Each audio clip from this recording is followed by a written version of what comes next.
واجب الاحترام برادران اسلام، آج کی گفتگو کا عنوان اتباع رسول ہے، جس پر روشنی ڈالنے کے لیے میں نے سورہ آل عمران کی ایک آیت کریمہ خطبہ میں تلاوت کی۔ ابتدا میں اس کا ترجمہ کرنا ضروری سمجھتا ہوں۔ اللہ تعالیٰ نے فرمایا قل، اے محبوب فرما دیجئے، ان کنتم تحبون اللہ، اگر تم اللہ سے محبت رکھتے ہو، محبت الہی کے دعوے دار ہو، فاتبعونی، پھر میری اتباع کرو، یحببکم اللہ، اللہ تم سے محبت کریں گے، ویغفر لکم ذنوبکم، تمہارے گناہوں کو بخش دیں گے۔ اور اللہ ہی یہ کیوں کریں گے؟ اس لیے کہ واللہ غفور الرحیم، یہ منصب اور اتھارٹی اللہ کی ہے، اللہ مغفرت کرنے والے مہربان ہیں۔ آج کی اس گفتگو کو چند حصوں میں تقسیم کرنا چاہتا ہوں تاکہ بات کو سمجھانے اور سمجھنے میں آسانی پیدا ہو سکے۔ اولاً آیت مبارکہ کا شان نزول ذکر کیا جائے گا۔ شان نزول اور سبب نزول کے ذکر کے بعد اتباع رسول کا معنی و مفہوم۔ تیسرے نمبر پر اتباع سنت کی اہمیت۔ چوتھے نمبر پر اتباع سنت کا فیضان۔ پانچویں نمبر پر مخالفت سنت رسول کا انجام اور صحابہ کرام کا اتباع سنت کا ذوق۔ یہ 5 اجزاء آج کی گفتگو میں نمایاں ہوں گے۔ سب سے پہلے آیت کریمہ کا شان نزول۔ امام خازن رحمۃ اللہ علیہ نے تفسیر خازن میں حضرت عبداللہ بن عباس رضی اللہ تعالی عنہ سے اس آیت مبارکہ کا ایک شان نزول اور سبب نزول یہ ذکر فرمایا۔ جناب نبی کریم صلی اللہ علیہ وسلم قریش کے پاس آئے، وہ قریش جنہوں نے کعبۃ اللہ میں بت نصب کر رکھے تھے، بتوں سے سجا رکھا تھا اور ان کی پوجا پاٹ کرتے تھے۔ آپ نے تشریف لا کر فرمایا، اے گروہ قریش، تم اپنے آباء و اجداد یعنی حضرت ابراہیم اور اسماعیل کے دین سے ہٹ چکے ہو۔ قریشیوں نے جواب دیا کہ ہم تو ان بتوں کی عبادت اللہ کی محبت میں کرتے ہیں، ان کی پوجا اللہ کی محبت میں کرتے ہیں۔ قرآن کریم میں ان کے بتوں کی پوجا کرنے کے ان کی جانب سے 2 دعوے ذکر کیے گئے۔ ایک ان کا دعویٰ یہ تھا ہؤلاء شفعاؤنا عند اللہ، یہ اللہ کے ہاں ہمارے سفارشی ہیں، اللہ ہماری سنتا نہیں، ان کی موڑتا نہیں، تو ہماری عرض اللہ تک ان کے ذریعے پہنچتی ہے اور مقبول ہوتی ہے، یہ ان کا نظریہ تھا۔ نمبر 2، اللہ فرماتے ہیں وہ کہتے تھے ما نعبدہ الا لیقربونا الی اللہ زلفیٰ، ہم ان کی عبادت اس لیے کرتے ہیں کہ یہ درجے اور رتبے کے لحاظ سے ہمیں اللہ کے قریب کر دیتے ہیں۔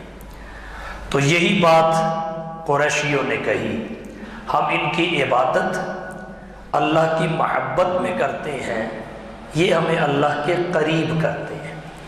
جب انہوں نے یہ بات کہی کہ اللہ کی محبت میں ہم ان کی عبادت کرتے ہیں، گویا اسے حب الہی کا تقاضا قرار دیا، تو اللہ تعالیٰ نے اس آیت کریمہ کو نازل فرمایا جو میں نے خطبہ میں پڑھی، قُلْ إِن كُنتُمْ تُحِبُّونَ اللَّهَ فَاتَّبِعُونِي، اور اتباع رسول کو حب الہی کے دعویٰ کی دلیل اور اس کی صداقت کی نشانی قرار دیا۔ دوسرا شان نزول، دوسرا قول وہ یہ ہے، جناب نبی کریم صلی اللہ علیہ وسلم جب مدینہ میں تشریف لے گئے تو مدینہ کے یہودیوں کا کہنا یہ تھا، ہمیں رسول کی اتباع کی کوئی ضرورت نہیں، آپ کی اطاعت کی کوئی حاجت نہیں، کیونکہ ہم اللہ کے محبوب اور اللہ کے بیٹے ہیں۔ قرآن کریم نے بھی ان کے اس دعوے کو ذکر کیا ہے، نحن ابناء اللہ و احباؤہ، ہم تو اللہ کے بیٹے ہیں، اللہ کے محبوب ہیں، تو اس وجہ سے ہمیں اتباع رسول کی کوئی حاجت اور ضرورت نہیں ہے۔ اس پر اللہ تعالیٰ نے اس آیت کریمہ کو اتارا، نازل فرمایا، اور محبت الہی کے دعوے کی دلیل اور اس کی صداقت کی نشانی اتباع رسول ہی قرار دی۔ دوسری بات، اتباع رسول کا معنی و مطلب کیا ہے؟ اتباع عربی کا لفظ ہے، اس کا معنی ہوتا ہے کسی کے پیچھے پیچھے چلنا، اور اتباع رسول کا معنی یہ ہے کہ رسول کے پیچھے پیچھے رسول کے نقش قدم پر چلنا، یعنی اقوال و افعال میں رسول کی مطابقت اور پیروی کرنا، اسی کا دوسرا نام اتباع سنت ہے۔ اتباع سنت، اطاعت رسول، اسی کے دوسرے نام ہیں۔ تیسری بات، اتباع رسول کی اہمیت کیا ہے؟ اتباع رسول کی اہمیت کیا ہے؟ اتباع رسول کی اہمیت یہ ہے کہ اتباع رسول، محبت رسول، احیاء سنت رسول، یہ جنت میں اللہ کے رسول کے قرب اور ہمسائیگی کی ضمانت ہے۔ مشکات شریف میں حدیث آتی ہے، حضور صلی اللہ علیہ وسلم نے فرمایا، من احب سنتی فقد احبنی، جس نے میری سنت سے محبت کی اس نے مجھ سے محبت کی، ومن احبنی کان معی فی الجنہ، اور جس نے مجھ سے محبت کی وہ جنت میں میرے ساتھ ہوگا۔ کنز العمال کی پہلی جلد میں 105 صفحہ پر روایت آتی ہے، اس کے الفاظ یہ ہیں، من احیا سنتی فقد احبنی، جس نے میری سنت کو زندہ رکھا، من احیا سنتی۔ اور دیگر روایات پہ نظر ڈالی جائے تو ان میں اندہ فسادی کے الفاظ بھی آتے ہیں، من احیا سنتی اندہ فسادی امتی، جس نے میری امت کے فساد کے زمانہ میں میری سنت کو زندہ رکھا۔ تو آپ نے فرمایا، من احیا سنتی فقد احبنی، جس نے میری سنت کو زندہ رکھا اس نے مجھ سے محبت کی، ومن احبنی کان معی فی الجنہ، اور جو مجھ سے محبت کرے گا وہ جنت میں میرے ساتھ ہوگا۔ تو اتباع سنت کی اہمیت کا یہاں سے اندازہ لگا لینا چاہیے کہ یہ جنت میں نبی کے ساتھ کی ضامن ہے۔ نمبر 2، نبی کی سنت کی اتباع اتنی اہم ہے کہ اگر عبادت بھی اس سے ہٹ کر کی جائے تو وہ عبادت نہیں رہتی، مقبول نہیں ہوتی، مردود ہو جاتی ہے۔ عبادت کے لیے بھی ضروری ہے کہ وہ نبی کی سنت کے تابع ہو۔ بڑے سے بڑی عبادت سنت کی مخالفت کے ساتھ کی جائے تو اس کا کوئی فائدہ نہیں۔ اس پہ بخاری شریف جلد ثانی سے ایک حدیث آپ کی توجہ کی نظر کرنا چاہوں گا۔ جناب نبی کریم صلی اللہ علیہ وسلم کی ازواج مطہرات، ان کے پاس 3 آدمی آئے آپ کے انفرادی اعمال معلوم کرنے کے لیے، انفرادی عبادات اور اعمال کی کیفیت جاننے کے لیے۔ جب ازواج مطہرات سے پوچھا تو انہوں نے انہیں بتایا کہ حضور صلی اللہ علیہ وسلم رات کو بڑی دیر تک قیام فرماتے ہیں، قیام اللیل۔ نمبر 2، حضور صلی اللہ علیہ وسلم اکثر نفلی روزے رکھتے ہیں۔ نمبر 3، آپ کے اکثر اوقات اللہ کے ذکر اور یاد میں گزرتے ہیں۔ یہ 3 باتیں ازواج مطہرات نے انہیں بتائی۔ تو اس بات کو سن کر وہ تینوں صحابی کیا کہنے لگے؟ اَيْنَ نَحْنُ مِنَ النَّبِي، کہاں نبی اور کہاں ہم؟ آپ کی شان یہ ہے قد غفر اللہ لہ ما تقدم من ذنبہ وما تأخر، اللہ نے آپ کے اگلے پچھلے سب گناہ معاف کر دیے، اس کے باوجود آپ اتنی عبادت کرتے ہیں تو ہماری عبادت تو بڑی تھوڑی اور حقیر ہوئی۔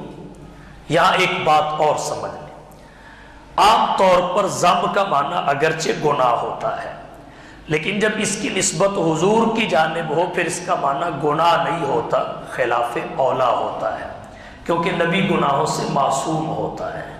انبیاء کو اللہ نے معصوم پیدا کیا ہے، اور انسانوں میں فقط انبیاء ہی معصوم ہیں اور کوئی طبقہ معصوم نہیں ہے۔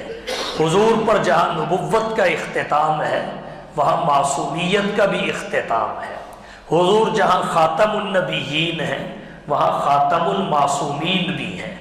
آپ کے بعد صحابہ کرام بھی اہل اسلام کے نزدیک محفوظ ہیں، معصوم نہیں ہیں، تو پھر کسی کو بھی حضور کے بعد معصوم نہیں کہا جا سکتا، یہ فقط انبیاء کا خاصہ ہے۔ تو عرض میں نے یہ کیا، جناب نبی کریم صلی اللہ علیہ وسلم کے صحابہ نے جب انفرادی عبادات کی کیفیت ازواج مطہرات سے سنی تو کہنے لگے اَيْنَ نَحْنُ مِنَ النَّبِي، کہاں نبی اور کہاں ہم؟ فَقَدْ غَفَرَ اللَّهُ لَهُ مَا تَقَدَّمَ مِنْ ذَنْبِهِ وَمَا تَأَخَّرَ، اللہ نے تو آپ کے اگلے پچھلے سارے گناہ معاف کر دیے ہیں، سارے، اس کے باوجود آپ اتنی عبادت کرتے ہیں تو ہمیں تو بہت زیادہ عبادت کرنی چاہیے۔ اب ہم کیا کریں؟ ایک کہنے لگا انی اصلی اللیل ابدا، میں آئندہ ساری رات نماز پڑھا کر، ہمیشہ میری رات نماز میں گزرے گی، قیام اللیل کا عزم کر لیا، سوؤں گا نہیں۔ دوسرا کہنے لگا انا اصوم الدہر ولا افطر، میں اب پوری زندگی روزے رکھوں گا، کبھی افطار نہیں کروں گا، ہمیشہ روزے رکھا کروں گا۔ تیسرے نے کہا انا اعتزل النساء فلا اتزوج ابدا، میں عورتوں سے الگ رہوں گا، کبھی شادی نہیں کروں گا، کبھی بھی شادی نہیں کروں گا، تاکہ جو وقت اہل و عیال کے ساتھ گزرنا ہے وہ بھی اللہ کے ذکر اور یاد میں گزرے، اور ایک لمحہ بھی میں اللہ کی یاد سے غافل نہ رہوں۔ جب حضور بخشے بخشائے ہو کر اتنی عبادت کر رہے ہیں تو ہمیں تو بہت زیادہ عبادت کی ضرورت ہے۔ یہ باتیں اللہ کے رسول صلی اللہ علیہ وسلم نے سن لی۔ حدیث شریف میں آتا ہے فجاء الیہ رسول اللہ صلی اللہ علیہ وسلم، حضور ان کے پاس تشریف لے آئے، آپ نے فرمایا انتم الذین قلتم کذا و کذا، تمہیں نے یہ باتیں کی ہیں، انتم الذین قلتم کذا و کذا، تم ہی ہو جنہوں نے یہ بات کی۔ انہوں نے کہا جی اللہ کے رسول ہم نے یہ بات کی۔ پھر اللہ کے رسول صلی اللہ علیہ وسلم نے فرمایا سنو، قسم بخدا میں تم میں سب سے زیادہ متقی اور پرہیزگار، سب سے زیادہ متقی اور پرہیزگار، لیکن اس کے باوجود اصلی و ارقد، نماز بھی پڑھتا ہوں اور سوتا بھی ہوں، یہ نہیں کہ میری ساری رات نماز میں گزرتی ہے، سب سے زیادہ متقی اور پرہیزگار ہو کر میں سوتا ہوں تو تم کیسے سونے کی نفی کر رہے ہو؟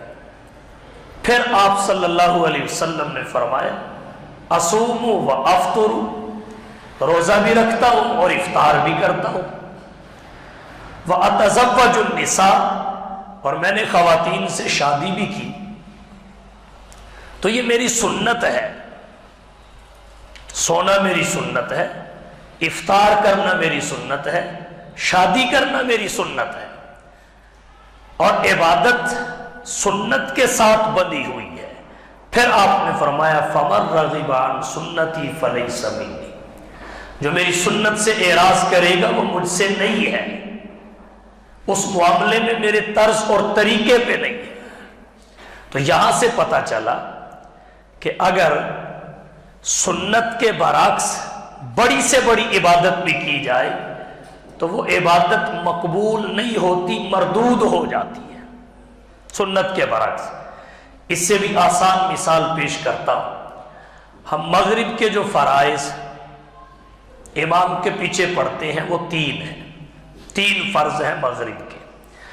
ایک شخص کے دل میں آئے کہ قیام بھی اللہ کے لیے، رکوع بھی اللہ کے لیے، سجود بھی اللہ کے لیے، تشہد اور قعود بھی اللہ کے لیے، رکوع کی تسبیحات بھی اللہ کے لیے، سجدہ کی تسبیحات بھی اللہ کے لیے، اور تلاوت میں پڑھے جانے والا قرآن بھی اللہ کا، تو میں 3 کے بجائے 4 رکعتیں پڑھ لیتا ہوں۔ ظہر کی بھی 4 ہیں، عصر کی بھی 4 ہیں، عشاء کی بھی 4 ہیں۔ نماز عبادت ہے، عبادت اللہ کی ہے، تو میں زیادہ کر لیتا ہوں۔ اگر وہ 3 کے بجائے 4 رکعتیں پڑھ لیتا ہے تو نہ صرف یہ کہ اس کی چوتھی قبول نہیں ہوگی بلکہ پہلی 3 بھی جاتی رہے گی، ان کا اجر بھی نہیں ملے گا، مخالفت سنت کی وجہ سے لینے کے دینے پڑ جائیں گے۔ تو پتہ چلا عبادت بھی تب ہی عبادت ہے جب وہ سنت کے موافق ہے، اور اگر سنت سے ہٹ کے کی جائے تو وہ عبادت نہیں ہے، حماقت ہے۔ بڑے سے بڑی عبادت سنت سے ہٹی ہوئی ہو تو مردود ہے، اور چھوٹے سے چھوٹا عمل سنت کے مطابق ہو تو وہ مقبول ہے۔ وہی بہت بڑا ہے جوتا پہننا، نبی کی سنت یہ ہے دایاں پاؤں میں پہلے پہنو، بایاں میں بعد میں پہنو۔ اب بظاہر یہ چھوٹا سا عمل ہے، اگرچہ حضور کی سنت چھوٹی نہیں ہوتی، بظاہر یہ چھوٹا سا عمل ہے، مگر جب نبی کی سنت کے مطابق ہوگا تو کہاں احد پہاڑ اور کہاں یہ، اس کا وزن احد پہاڑ کے برابر ہوگا، اور میدان محشر میں اعمال کی گنتی ہی نہیں، ان کا وزن ہوگا۔ اور وزن ایمان اخلاص کے ساتھ اتباع سنت سے پیدا ہوتا ہے۔ تو اتباع سنت کی اہمیت یہ ہے کہ عبادت تب عبادت ہے جب وہ سنت کے تابع ہو۔ سنت سے ہٹ کر طول قیام کی وجہ سے گردن اکڑ جائے، کثرت رکوع کی وجہ سے کمر ٹیڑھی ہو جائے، کثرت سجود کی وجہ سے پیشانی پہ محراب پڑ جائے، وظائف کی وجہ سے، کثرت وظائف کی وجہ سے تسبیح ہی کیوں نہ ٹوٹ جائے، اللہ کے ذکر اور تلاوت کر کر کے زبان کیوں نہ خشک ہو جائے، ہاں ہو کی صداؤں سے فضا کیوں نہ گونج اٹھے، اگر یہ سب کچھ سنت کے مطابق نہیں ہے تو مردود ہے۔ قیام مردود، رکوع مردود، سجود مردود، تشہد اور قعود مردود، ذکر اور وظائف مردود، جہاد اور عبادتیں مردود۔ اگر یہ مقبول ہوں گی تو اتباع سنت سے ہو، اتباع سنت اعمال اور عبادات کی قبولیت کی شرائط میں سے رسول کی اتباع یعنی رسول کی سنت کا اتباع ہے۔ تو اتباع سنت کی اہمیت یہ بہت زیادہ ہے، ہمارے آج کے معاشرہ کو اتباع سنت کی اہمیت سمجھنی چاہیے۔ اب آئیے اتباع سنت کے فیضان کی جانب۔ اتباع سنت کا فیضان کیا ہے؟ اس کے لیے اولاً ہم اس آیت کریمہ پہ نظر ڈالتے ہیں، جو میں نے خطبہ میں پڑھی. قل، اے حبیب فرما دیجئے، ان کنتم تحبون اللہ، اگر تم اللہ کی محبت رکھتے ہو، محبت الہی کے دعوے دار ہو، فاتبعونی، پھر میری اتباع کرو. نتیجہ کیا نکلے گا؟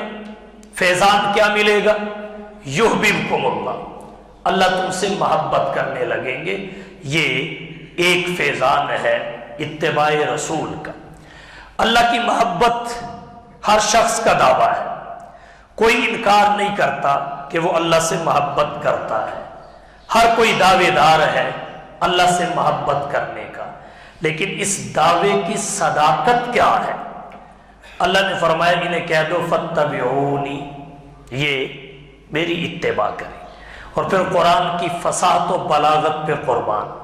پیچھے تحبون اللہ ہے، اگر ان لفظوں پہ غور کیا جائے تو ان لفظوں کے مناسب آگے فاحبونی ہے. اگر تم اللہ سے محبت رکھتے ہو تو پھر خالی اللہ سے نہیں، رسول اللہ سے، مجھ سے بھی رکھو. لیکن اللہ نے یہ نہیں فرمایا. جو اللہ کی محبت کا جھوٹا دعویٰ کر سکتا ہے، رسول اللہ کی محبت کا بطریق اولا کر سکتا ہے. تو اللہ نے فاحبونی کہنے کا حکم نہیں دیا، بلکہ محبت کے جو تقاضے ہیں، دعوی محبت کی جو دلیل ہے، اس کا حکم دینے کا کہا. فاتبعونی، انہیں کہو کہ میری اتباع کرو، انہیں کہو کہ میری اتباع کرو. فقط نبی سے محبت کا دعویٰ نہیں، نبی اور رسول کی اتباع. کیونکہ محبت ہوتی ہی وہ ہے جو محبوب کی اتباع اور اطاعت پہ مجبور کر دے. جو محبوب کی اتباع اور اطاعت پہ مجبور نہ کرے وہ فقط دعوی محبت ہوتا ہے، حقیقی محبت نہیں ہوتی. اس لیے فاحبونی نہیں بلکہ فاتبعونی کہنے کا فرمایا. اگر تم اللہ کی محبت کے دعوے دار ہو، اللہ سے محبت رکھتے ہو، تو پھر فاتبعونی، میری اتباع کرو. یہاں ایک بات اور عرض کرتا چلوں. اتباع کے مفہوم میں یہ بات شامل ہے کہ محبوب کے اقوال و افعال کی مطابقت کرتے وقت یہ شرط نہ ہو کہ حکمت ہماری سمجھ میں آئے گی تو اتباع کریں گے، اگر سمجھ میں نہیں آئے گی تو نہیں کریں گے. بلکہ ضروری یہ ہے کہ جس کام کو کرنے کا حکم دے دیا اس کو آدمی حکمت سمجھے بغیر کر لے، جس سے منع کر دیا حکمت سمجھ میں آئے تب بھی رک جائے، سمجھ میں نہ آئے تب بھی رک جائے. کیونکہ اللہ نے قرآن میں فرمایا ما آتاکم الرسول فخذوا، جو تمہیں رسول دے وہ لے لو. اس کی حکمت میں سمجھ آئے، اس کی حکمت سمجھ میں آئے تب بھی لے لو، حکمت سمجھ میں نہ آئے تب بھی لے لو. وما نہاکم عنہ فانتہوا، اور جس سے تمہیں رسول منع کرے اس سے باز آ جاؤ. اس فعل ممنوعن کی حکمت سمجھ میں آئے تب بھی رک جاؤ، سمجھ میں نہ آئے تب بھی رک جاؤ. اس کی حکمت کی برکات تمہیں ضرور حاصل ہو جائیں. حکمت علم میں آئی تب بھی، نہ آئی تب بھی. اور صحابہ کرام کا یہ بڑا کمال تھا، وہ حضور سے یہ تو پوچھتے تھے اللہ کے رسول کیا کریں، لیکن یہ ان کی زبان پہ نہیں آتا تھا کیوں کریں. ہمارا آج کا بڑا روگ اور مرض یہ ہے، ہمارا مسلمانوں کا المیہ یہ ہے، ہم یہ کم پوچھتے ہیں کہ کیا کریں، اور اگر کوئی بتا دے یہ کرو تو سب سے پہلے یہ پوچھتے ہیں کیوں کریں. بھائی اس سے بڑھ کے کرنے کی حکمت کیا ہو سکتی ہے کہ حکیم ذات نے حکم دیا ہے، حکیم ذات نے منع کیا ہے. وہ حکم اچھائی کا دیتی ہے، منع برائی سے کرتی ہے. تو اس کا کسی کام کا حکم دینا اس بات کا شاہد عدل ہے کہ اس میں بھلائی ہے، اور کسی کام سے منع کر دینا اس بات پہ دلالت ہے کہ اس میں نقصان اور ضرر ہے، اس سے رک جانا چاہیے. تو اتباع کے تقاضوں میں یہ بات شامل ہے کہ جس قول اور فعل کی اتباع کرنی ہے اس کی حکمت سمجھنے کے پیچھے نہیں پڑنا چاہیے، حکمتوں کی کھوج میں اپنے آپ کو نہیں لگانا چاہیے. اللہ اگر ذہن میں ڈال دے مل جائے تو فبیہا، اس پہ شکر کیا جائے، وگرنہ اس کھوج میں نہ لگا جائے۔ ہماری عقل چھوٹی اور محدود سی عقل، اس میں لامحدود ذات کے احکام کی ساری حکمتیں کیسے سما سکتی؟ اس لیے اتباع کا تقاضا یہ ہے کہ بس عمل کیا جائے۔ ما آتاکم الرسول فخذوہ وما نہاکم عنہ فانتہوا۔ اور ایک بات یہاں اور عرض کروں گا، اللہ نے اپنے حبیب سے فرمایا لوگوں کو کہہ دو اگر تم اللہ سے محبت رکھتے ہو فاتبعونی، میری اتباع کرو۔ ایک تو یہ احبونی نہیں کہا، فاتبعونی کہا، اس لیے کہ یہ اتباع دعوی محبت کی دلیل ہے۔ اور دوسری بات جو عرض کرنا چاہتا ہوں وہ یہ، فاتبعوا النبی نہیں کہا، فاتبعوا الرسول نہیں کہا۔ اگرچہ نبی اور رسول کا صیغہ بھی استعمال ہوتا تب بھی اس سے حضور ہی مراد ہوتے، کیونکہ اصول یہ ہے کہ مطلق نبی اور رسول کا لفظ جب بولا جاتا ہے اس سے انبیاء سابقین میں سے کسی کو مراد نہیں لیا جاتا۔ مطلق نبی اور رسول کے صیغے سے فقط آمینہ کے لال محبوب رب ذوالجلال صلی اللہ علیہ وسلم کی ذات گرامی مراد ہوتی ہے۔ لیکن اللہ کے نبی اپنی زندگی میں فرما گئے کہ میرے بعد 30 کذاب اور دجال پیدا ہوں گے، سیکون فی امتی 30 کذابون دجال کلہم یزعم انہ نبی اللہ۔ ان 30 کذابوں اور جھوٹوں میں سے، دجالوں میں سے ہر ایک کا دعویٰ یہ ہوگا انہ نبی اللہ، کہ وہ اللہ کا نبی ہے۔ اور یہ بات پلے باندھ لو، انا خاتم النبیین، میں انبیاء کا خاتم، فلا نبی بعد، میرے بعد کوئی نیا نبی نہیں بنے گا۔ جو اللہ نے بنانے تھے 100 بنا دیے، بعد میں کوئی نبی پیدا نہیں ہوگا، کسی کو نبوت عطا نہیں ہوگی، کوئی نبوت کا نیا دعوے دار اللہ کی طرف سے نہیں آئے۔ اب حضور صلی اللہ علیہ وسلم کا یہ فرمانا کہ 30 کذاب اور دجال آئیں گے، ہر ایک نبوت کا دعوے دار ہوگا، لیکن یہ بات پلے باندھ لو کہ نبیوں کا خاتم آخری نبی میں ہوں، میرے بعد کوئی نبی نہیں۔ اب 30 جھوٹوں نے آنا تھا، اگر یہاں فاتبعوا النبی ہوتا یا فاتبعوا الرسول ہوتا، اگرچہ نبی اور رسول کا صیغہ مطلق بولا جائے اس سے فقط حضور کی ذات گرامی مراد ہوتی ہے، آخری نبی اور آخری رسول مراد ہوتا ہے، انبیاء سابقین میں سے کوئی نبی اور کوئی رسول مراد نہیں ہوتا۔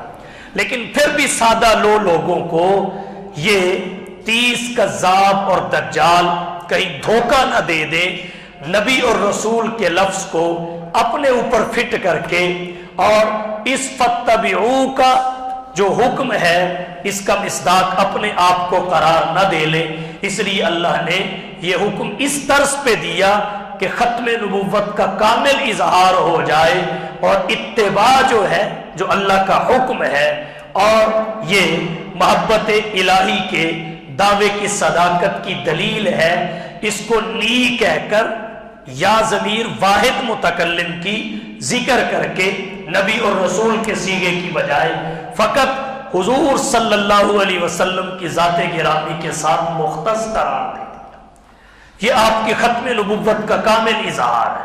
فاتبعونی، کہ انہیں کہو محبت الہی کا نسخہ میری ذات کی اتباع ہے، ذات محمد کی اتباع ہے، ذات محمد کی۔ اب نجات وابستہ ہے تو ذات محمد کی اتباع سے، ہدایت جڑی ہوئی ہے ذات محمد کی اتباع سے، اللہ کی محبت کے دعوے کی صداقت چمٹی ہوئی ہے محمد کی اتباع سے۔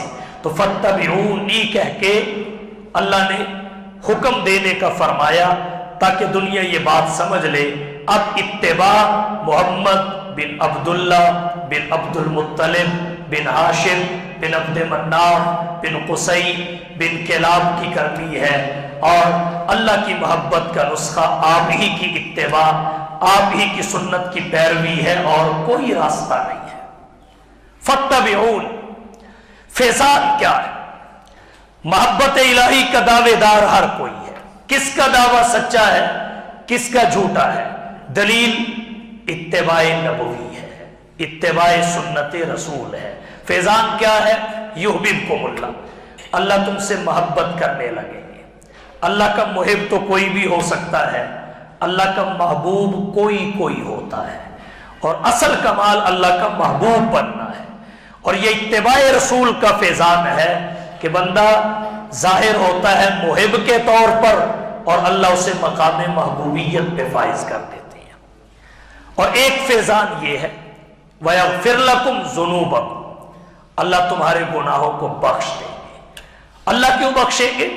اس لیے کہ منصب ہی اللہ کا ہے، اتھارٹی اللہ کے پاس ہے۔ واللہ غفور الرحیم، اللہ ہی مغفرت کرنے والے مہربان ہے۔ تو اتباع رسول کا فیضان اللہ کی محبیت کے دعوے کی صداقت ہے، مقام محبوبیت الہی پہ فائز ہونا ہے۔ نمبر 3، گناہوں کی معافی ہے۔ اتباع رسول کے بغیر ہم اپنی غرض تخلیق پوری نہیں کر سکتے، مقصد پیدائش کو پورا نہیں کر سکتے، عہد الست کا ایفا نہیں کر سکتے، توحید کی اشاعت نہیں کر سکتے، اللہ کا قرب حاصل نہیں کر سکتے، رسول اللہ کی قربت اور شفاعت کے مستحق نہیں بن سکتے، اور ہم نجات نہیں پا سکتے۔ اس لیے ضروری ہے کہ کوئی کام کرنے سے پہلے ہم دیکھیں کہ یہ کام جائز بھی ہے یا نہیں، اور اگر جائز ہو تو پھر اس کام کے کرنے میں نبی کی سنت اور طریقہ کیا ہے۔ اگر اس کے مطابق کریں گے تو مقبول ہوگا، وگرنہ مردود ہوگا۔ محمد کی غلامی دین حق کی شرط اول ہے، محمد کی غلامی دین حق کی شرط اول ہے، اگر ہو اس میں خامی تو سب کچھ نامکمل ہے۔ اللہ کے رسول کی اتباع کا، سنت کی اتباع کا فیضان حضور سے حوض کوثر کا ملنا ہے، حضور کی شفاعت کا استحقاق ہے، دنیا میں فتنے سے بچنا ہے، آخرت میں عذاب سے بچنا ہے۔ اور آخری بات، مخالفت سنت کا انجام کیا ہے؟ مخالفت سنت کا انجام کیا ہے؟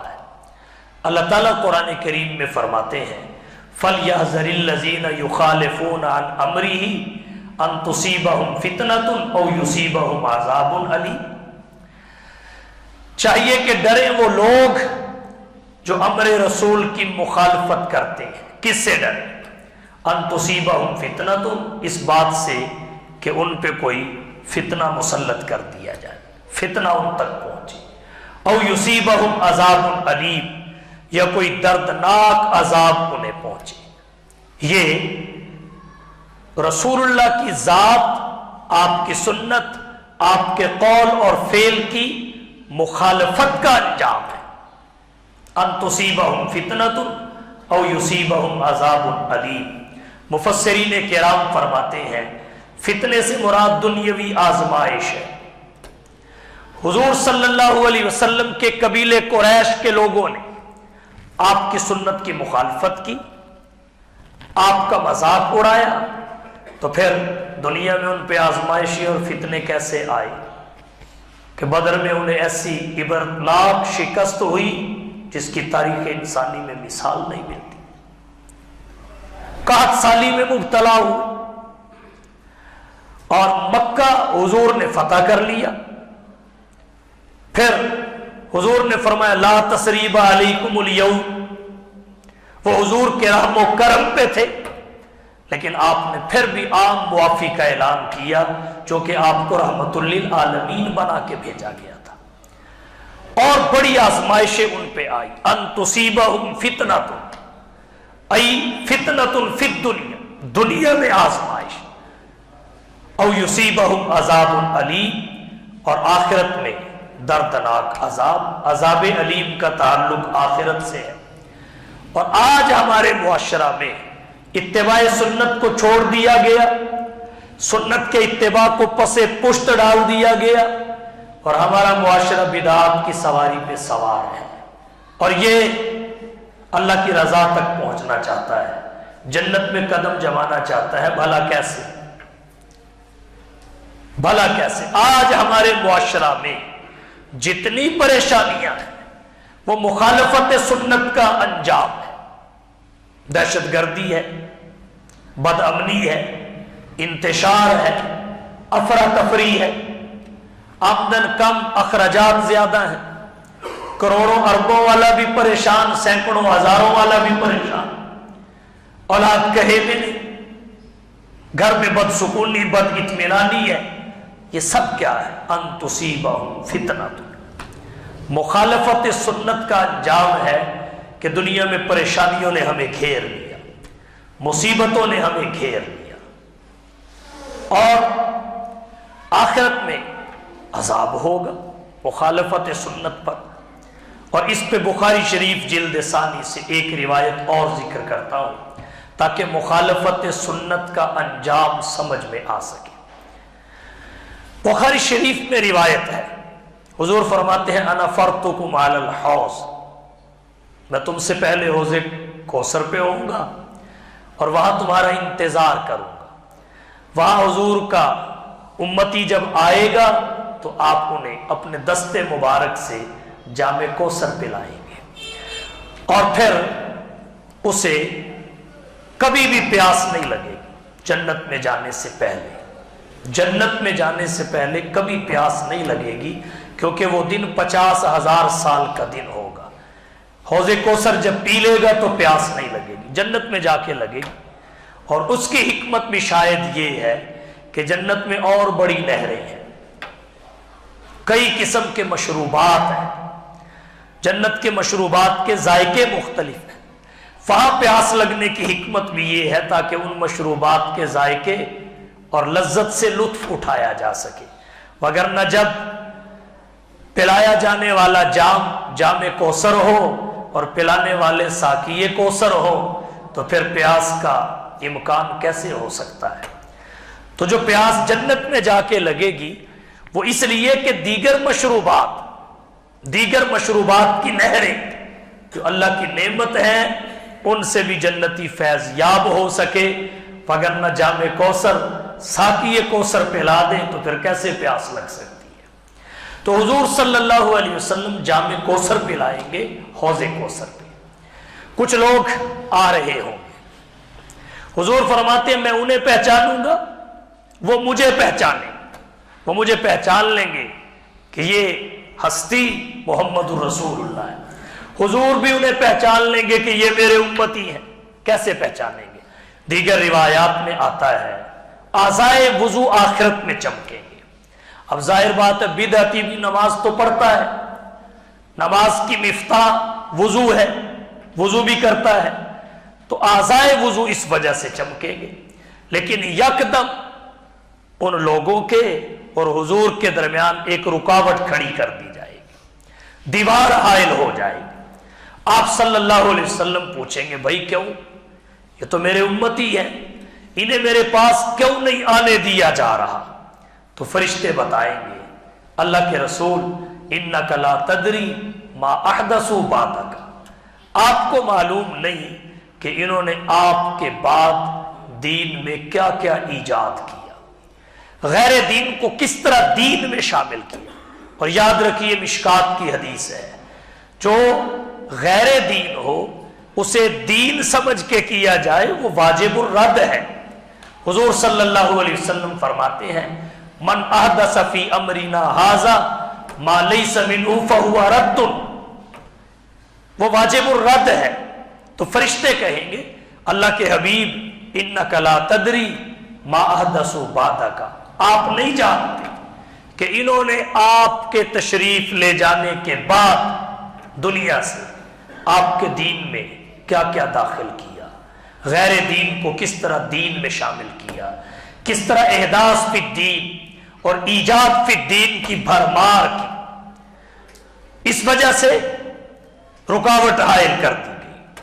تو پھر اللہ کے نبی کیا فرمائیں گے؟ سوہ کر جب دلیل مل جائے گی، فرشتے بتا دیں گے حقیقت، پھر حضور فرمائیں گے سوہ کر لمن غیر آباد، سوہ کر دفع کر دو، دور کر دو اس کو، من غیر آبادی، جس نے میرے چلے آنے کے بعد میرے دین کو تبدیل کر دیا۔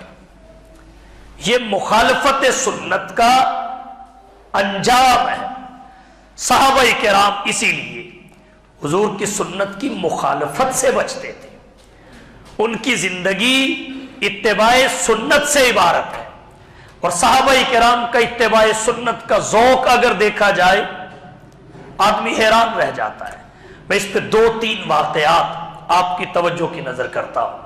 امام مسلم رحمت اللہ علیہ نے مسلم شریف کتاب الحج میں روایت ذکر کی، حضرت عمر بن خطاب رضی اللہ تعالی عنہ حجر اسود کے پاس تشریف لائے، اسے بوسہ دیا، بوسہ دینے کے بعد اسے خطاب کیا، کہنے لگے اے پتھر، تو پتھر ہے، نہ نفع دے سکتا ہے نہ نقصان پہنچا سکتا ہے، اگر میں نے اپنے پیغمبر کو تجھے بوسہ دیتے نہ دیکھا ہوتا میں تجھے کبھی بوسہ نہ دیتا۔ تجھے بوسہ اتباع رسول کی وجہ سے دیا ہے۔ اب رسول نے کیوں دیا؟ حکمت کیا تھی؟ حکمتوں میں پڑھنا ہی نہیں چاہیے، حکمت سمجھ میں آئے تب بھی اتباع کی جائے، حکمت سمجھ میں نہ آئے تب بھی اتباع کیا جائے، کیونکہ فعل الحکیم قول الحکیم لا یخلو عن الحکم۔ اور نسائی شریف میں روایت آتی ہے بوسہ دینے سے پہلے یہ بات کہی اور پھر بوسہ دیا۔ اور قاضی ایاز رحمت اللہ علیہ نے الشفاء فی حقوق المصطفیٰ میں لکھا ہے، حضرت عبداللہ بن عمر کے حوالے سے، حضرت عبداللہ بن عمر رضی اللہ تعالیٰ عنہ ایک دفعہ ایک جگہ اپنی سواری کو پکڑ کر چکر دے رہے تھے، سواری کو پکڑ کر چکر دے رہے تھے، کسی نے وجہ پوچھی اس کی وجہ کیا ہے؟